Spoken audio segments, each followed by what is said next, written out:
nas mãos dele. Deus tinha confiado para ele o seu próprio poder e dizia para ele: vai diante do faraó e diga que eu vou transformar toda a água em sangue. E transformava toda a água em sangue. Diga que se não liberar o meu povo, vai ter. Mandou as 10 pragas. Todo esse povo assistiu. A última praga foi: marcar as portas das vossas casas com o sangue do cordeiro, como neste dia, e vai passar o anjo exterminador matando todo o primogênito, desde o filho do faraó até o dos animais. E as casas que tiverem marcadas com esse sinal, não vai morrer ninguém. Eles fazendo festa e nas outras casas tudo morrendo. Então eles viveram essas cenas. Depois eles reclamaram que estava sem alimento, desceu o maná.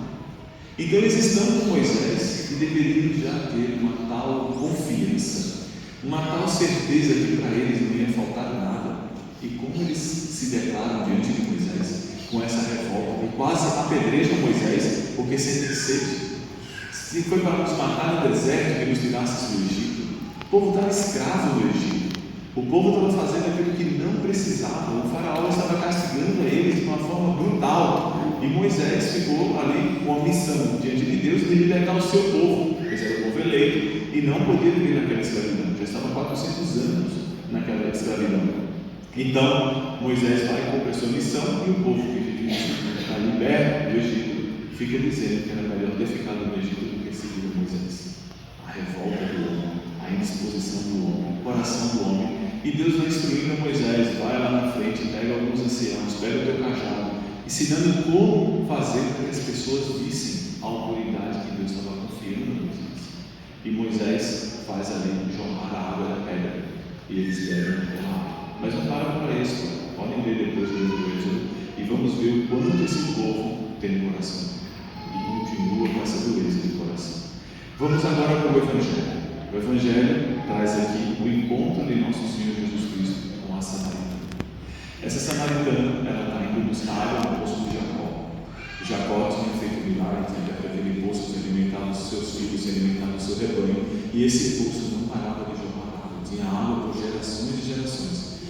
Mas nosso Senhor Jesus Cristo para justamente na Samaria, na região em que ele, quando vai dizer aos apóstolos ide evangelizar, dizem para eles: mas não ireis para Samaria, evita passar por lá, porque eram as pessoas que viviam de forma liberal.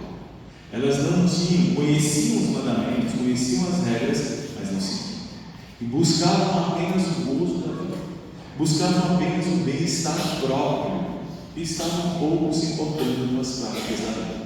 Então era uma cidade que não estava dentro da graça de Deus, que Deus dizia para os apóstolos evangelizar tudo, mas evitar a Samaria. Então nosso Senhor Jesus Cristo para na Samaria. Os discípulos vão comprar alimento. Veja que eles vão para outra cidade. Eles não comem os alimentos do povo pecador, porque é certo que na Samaria devia ter algumas quintanas, algumas lojas, especiarias que vendessem alguma coisa. Eles foram buscar em outra cidade para não se alimentar com os alimentos daquele povo pecador. E nosso Senhor Jesus Cristo, que sabe todas as coisas, cria uma situação por onde atende aquela samaritana. Ela vem buscar água como todos os dias da sua vida, como todas as suas rotinas. Ela ia lá com o seu baldinho, buscava água para a sua casa e alimentava assim a sua família com a água daquele poço. Quando ela chega, nosso Senhor diz: dá-me de beber. E ela diz assim: como que você, um judeu, para falar comigo, sua samaritana? Você está indo contra seu povo. Era a hora dela mostrar para ele assim: agora está se submetendo, né? Está com sede, aí vem aqui com toda humildade pedir para a samaritana: vocês que nos ignoram, que nos desprezam, que falam que não podemos ir até o templo e vocês não passam pela nossa cidade, está com sede, está com um balde na mão, agora vem me pedir beber. Então nosso Senhor diz para ela: se tu soubesses. E começa um diálogo que nós ouvimos a narração do Evangelho. E nesse diálogo nós vemos o quanto nosso Senhor vai aguçando a inteligência dela e vai trabalhando a alma dela para ela entender que Ele estava chamando a ela para si, que não estava levando em consideração que ela era samaritana ou não. Ele estava levando em consideração que Ele, nosso Senhor Jesus Cristo, além de possuir uma água de vida eterna, Ele também tem uma sede eterna. Ele tem sede de almas. Ele tem sede da salvação dos homens. Ele veio para nos salvar. E Ele não perde uma oportunidade. E se fosse necessário oferecer a abstinência de consumir a água pela salvação daquela mulher, ele ofereceu.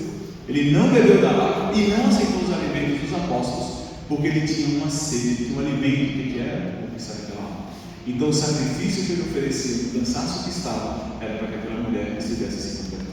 E ela recebia graças de Deus, criava a própria graça, para corresponder àquele chamado. E ela entende, ela começa a perceber que nosso Senhor Jesus Cristo está falando com ela com uma linguagem muito acima do comum dos homens. E ela fala que, por acaso, os nossos antepassados disseram que viria o Cristo. Ela já está desconfiada. Quando ele vier, vai dizer todas essas coisas. Sou eu que estou falando contigo.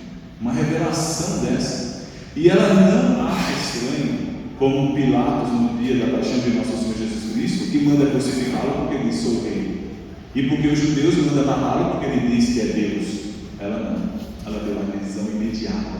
Ela na hora disse que queria beber dessa água viva. A água viva é a água que se usava para o batismo.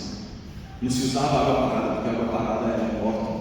Ela vem já com sinais de morte, de apodrecimento. A água viva, a água do rio corrente, a água está sempre dando aquela vida. Então ela é usada dessas águas para as cerimônias, para o batismo no início da Santa Igreja.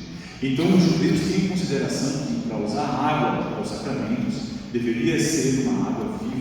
As águas que deveriam ser utilizadas dentro do templo. Então ela dá-me dessa água para que eu não tenha mais sede. Ela já fala na mesma linguagem do nosso Senhor. Eu já não preciso mais vir aqui buscar essa água. Dá-me dessa água. E nosso Senhor Jesus Cristo se dispõe e está alimentando a ela, está saciando a sede que ela tinha de Deus. E ela recebe uma revelação. Você vai lá e chama o teu marido. Eu não tenho marido. Ela já diz a verdade. Ela já está com sinais. Eu não posso esconder. Esse homem aqui, ele merece a verdade. E ela falando, e disseste bem, tiveste 5 e esse não é teu marido. Portanto, estava em pecado. Estava vivendo uma vida irregular diante dos mandamentos de Deus. E ela reconhece que está errado. Primeiro passo para a conversão: reconhecer que está errado. Segundo é confessar. Ela confessa, não é meu marido. Ela reconhece, ela confessa e ela depois sai correndo na cidade. Mas observem que o Evangelho nos narra que ela deixa o balde, ela não leva o balde. Portanto, ela já deixa os costumes antigos, ela já abandona as suas coisas pessoais por um bem espiritual. Ela correu para a cidade, não foi para levar água para a casa que estava precisando. Ela correu para a cidade para avisar para a cidade a água que ela havia bebido. Ela acabava de conhecer a verdade, ela acabava de encontrar o caminho. Ela encontrava alguém que acabava de receber a vida. E ela foi tão entusiasmada, no sentido da palavra, tão cheia de Deus, tão cheia das graças, que ela converteu outros da cidade para que deixassem as suas acomodações, deixassem seus lares e fossem até o poço conhecerem esse homem. O trabalho que os apóstolos estão fazendo no futuro e de evangelizar. Ela já se tornou uma apóstola, ela já se tornou uma evangelizadora, ela já foi propagar aquela pessoa que ela havia conhecido. E as pessoas ficaram encantadas com o nosso Senhor Jesus Cristo. Nós estamos diante de uma verdade. A igreja é o corpo místico de Cristo. E todos nós já bebemos dessa água no dia do nosso batismo. Recebemos a água viva e nunca mais vamos ter sede. Não precisamos ser batizados de novo. Já recebemos a nossa vida eterna no dia do nosso batismo. Mas se no percurso de nossa vida, ao longo da nossa existência, nós pararmos de cumprir os mandamentos de Deus, morre em nós a graça de Deus. Cometemos um pecado e nos encontramos da mesma forma como essa samaritana. E vamos, como o povo judeu, com Moisés no deserto, reclamar por que aquele percurso é tão difícil. E foi para nos matar de sede que nos chamasse para ser cristão. Foi para não aproveitar da vida que eu me fiz católico. Foi para abandonar o mundo de prazeres que tem aqui que eu me tornei filho de Deus. Afinal de contas, todo mundo se diverte. São tantas coisas que o mundo oferece e a Igreja Católica só diz que é proibido. Eu não fui chamado por Deus a viver uma vida feliz. A nossa felicidade está nesse mundo. Nosso Senhor diz que não. Nós somos chamados para uma felicidade eterna. Ele diz no dia da sua paixão: o meu reino não é deste mundo. E nós estamos seguindo um Deus e Rei que não veio para reinar neste mundo. O reino dele é os céus. E nós somos chamados a sentar nos nossos tronos junto com ele na eternidade. Mas para isso é preciso perder a nossa vida. É preciso abandonar a água do mundo, os alimentos do mundo, as coisas mortas e apodrecidas pelo pecado e corrompidas pelo demônio. Nós somos chamados a beber da água viva, selecionar na nossa vida o que é que vai me trazer vida. Quem são os meus amigos? Me ajudam na minha salvação ou me ajudam na minha condenação? Quem são as pessoas com quem eu convivo? Aonde são os lugares que eu frequento? Aqueles lugares que eu frequento me ajudam a ir para o céu ou me incentivam a cair no pecado? Eu devo analisar a minha vida e saber em que fonte eu estou bebendo, que tipo de alimento eu estou servindo, senão eu estou me destruindo. E eu estou reclamando de Deus porque não estou sendo feliz, porque a felicidade com Ele exige de mim um sacrifício que eu não quero. Eu quero fazer a minha vontade e não a vontade de Deus. E o primeiro mandamento de Deus é amar a Deus com todas as coisas, não tem exceção, todas as coisas. E coisas ele propósito, porque pode ser qualquer coisa, pessoa, lugar, ambiente, nada eu devo amar acima de Deus. Nem o marido deve ser amado acima de Deus, nem a esposa deve ser amada acima de Deus, nem o pai deve ser amado acima de Deus, nem a mãe deve ser amada acima de Deus, o filho não pode ser amado acima de Deus, nada deve ser amado acima de Deus. Deus acima de todas as coisas. Deus é o Criador de tudo, Deus é o nosso Criador, e nunca vai nos faltar nada. Ele se preocupa com todos nós, Ele nunca deixa faltar alimento. Ele é o Criador do mundo, Ele não deixa faltar água, Ele não deixa faltar nossa felicidade. Se buscarmos a Deus, seremos sempre felizes. Bem-aventurados aqueles que têm fome e sede de justiça, esses serão saciados. Nós temos Deus à nossa disposição. Ele se entregou por nós, Ele se fez homem, Ele demonstrou o seu amor por nós, Ele aceitou o extremo da prova de amor, morrer por nós. São Paulo diz: morrer por alguém que seja bom, é capaz a gente achar alguém que seja disposto a morrer por alguém muito bom, mas morrer por alguém que é ruim, como nós, Jesus morreu quando éramos ainda pecadores, pois foi Ele que trouxe a nossa salvação, Ele que trouxe o perdão dos nossos pecados e nos justificou. A partir daí começamos a ficar bom, mas sem Ele nós éramos todos péssimos, e esse homem estava disposto a morrer por nós, quando ainda éramos pecadores. Então imagine os senhores e as senhoras cheios de saúde, todos os senhores fazendo a sua rotina, mantendo uma alimentação perfeita, fazendo exercícios para conservar bem a saúde, e de repente vocês encontram alguém que está extravasando com a sua saúde, consumindo alimentos que destroem o seu corpo, passando noites em claro, consumindo coisas tóxicas. De repente vai para o hospital e ele está com um rim condenado. Você saudável, olha para aquela pessoa que vive na rua fazendo mal para os outros, dando maus exemplos, falando coisas indevidas. Estaria disposto a dar o seu rim para salvar a vida daquele homem? Não. E passar daí para frente e viver uma vida mutilada para que aquele homem voltasse a viver, e ele voltando a viver, voltasse para os bares, para os bons costumes que ele tinha. Mas o Senhor Jesus Cristo não deu um rim, Ele deu uma vida, 33 anos de vida, o auge da beleza, o auge da força, da ciência do homem, ceifado por amor a nós.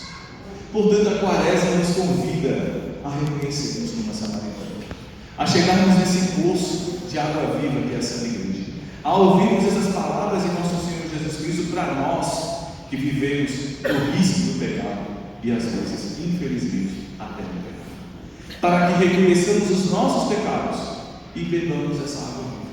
Ele se dispõe, Ele distribui novamente essa água viva àqueles que perderam no confessionário. Se ajoelharmos no confessionário e dissermos: Senhor, eu pequei, eu fiz isso, eu fiz aquilo outro, eu destruí aquela graça que recebi no dia do meu batismo, o sacerdote dirá: Deus Pai de misericórdia, e te dará a absolvição dos teus pecados, voltarás justificado, e quando falares com teus amigos onde moras, com certeza alguns se converterão, porque aí já estás sendo portador da graça, já está sendo portador de Deus. Tuas palavras vão ter força, vão ter penetração como a da samaritana. Portanto, precisamos carregar essa luz de Deus.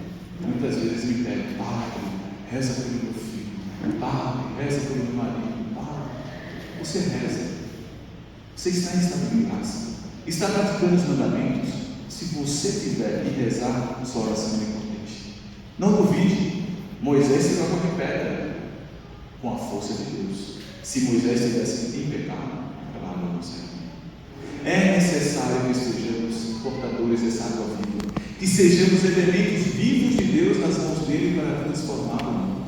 E nós, católicos, somos chamados luz da terra, sal da terra e luz do mundo, se nós estivermos nas mãos de Deus. Se por acaso pecamos, acendam-se novamente no confessionário. Peçam a Deus que me ilumine novamente. E a quaresma é esse tempo para reconhecermos nossas debilidades. Nossa Senhora é um exemplo vivo dessa vida eterna. Em todo o período da sua vida, Nossa Senhora jamais cometeu um pecado, cometeu uma imperfeição. Nenhuma palavra que destoasse dos desejos e dos anseios de Deus. Portanto, ela é a criatura mais amada. E Deus ali entregado a sua vida para a nossa salvação. Na morte, no auge da cruz, o seu maior valor que continuava na face da terra, ele disse: Mãe, eis o teu filho. Cuida deles por mim, pois chegou meu filho. Deu à própria mãe, porque ele tinha o maior valor. Ele podia naquele momento dizer: assim, eu estou morto, mãe, vem comigo, vamos para o céu, deixa esse mundo aí. Não, ele deixa a mãe no mundo e diz para cuidar de nós. Portanto, além de dar a própria vida, entrega a própria mãe. Pensamos nessa liturgia de hoje, que essa fonte de água viva que hoje entra pelos nossos ouvidos, essas palavras que vêm do Espírito Santo, possa transformar o nosso coração num tal estágio de santidade que nós possamos irradiar essa alegria de ser filho de Deus e mostrar para o mundo no pecado as trevas, a tristeza, a depressão que está no pecado vivo, porque aquele que tem a graça de Deus vive na alegria de Deus, e aquele que abandonou a Deus não tem luta. A alegria da nossa vida é a força de Deus. Peçamos a Deus que nos faça forte em sua vida. Louvado seja nosso Senhor Jesus Cristo. Para sempre seja louvado.